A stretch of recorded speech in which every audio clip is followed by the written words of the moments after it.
Now, as a person that's been training extensively in MMA with some top guys, yep.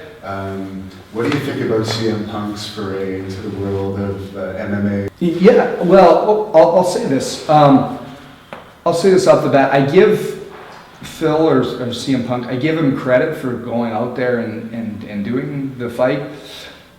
A lot of people, a lot of fighters, I would say in UFC, were probably mad because he got, what, $500,000 for the fight?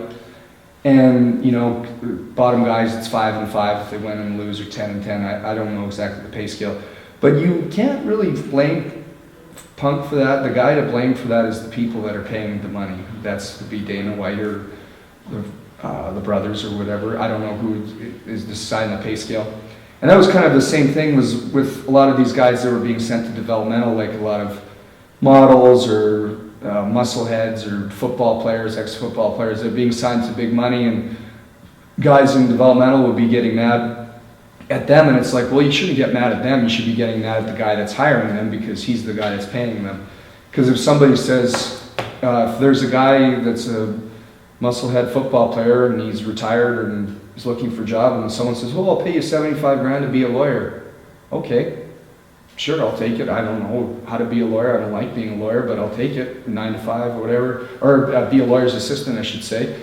So that's the thing, is you don't get mad at the CM Punk, because I know that I think it was Diaz who said a bunch of stuff about him and was blah blah, but hey, he got offered the money and he was willing to take the risk.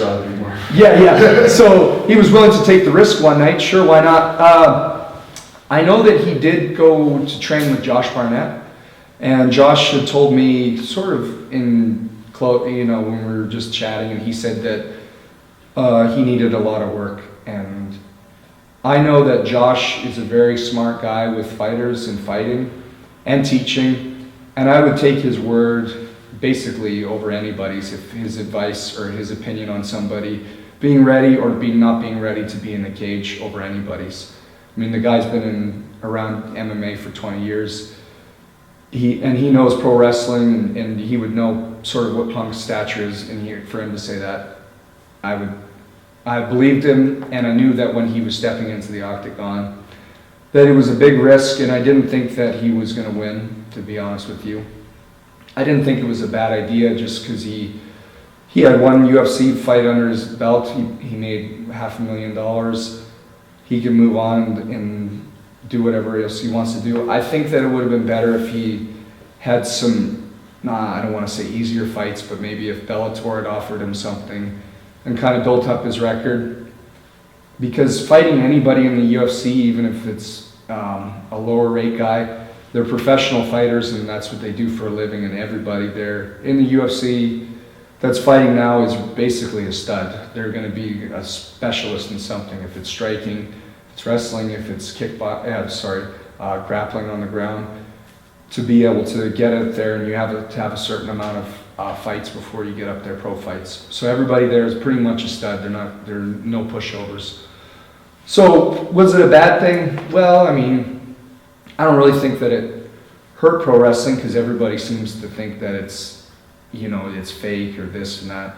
And that's because of the way things have happened and the way things have been exploited. But also people that know that if it's predetermined stuff, they still want to be entertained, but they still almost want to believe, oh, is that really real?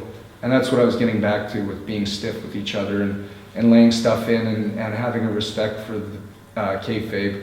And that was something that Tiger Jeet Singh and Abdullah the Butcher and a lot of guys that were over in Japan that were very successful. Tiger, I have a lot of respect for him, great guy. But he's 100% professional. He's not gonna, you know, even the way he approaches himself in front of large audiences and people. And that's why he's such a respectable person in the area in Toronto and Milton, Ontario. And of course he's got schools named after him. A great guy, but that's, you know, a lot of people need to, if you don't take yourself seriously, and you don't take your training seriously, then why should the average person that is paying $20 earned dollars to pay to watch you wrestle? If you don't take yourself seriously, why should they take you seriously? And you should treat it as a sport and a career, and you know what I mean, it's not ballet.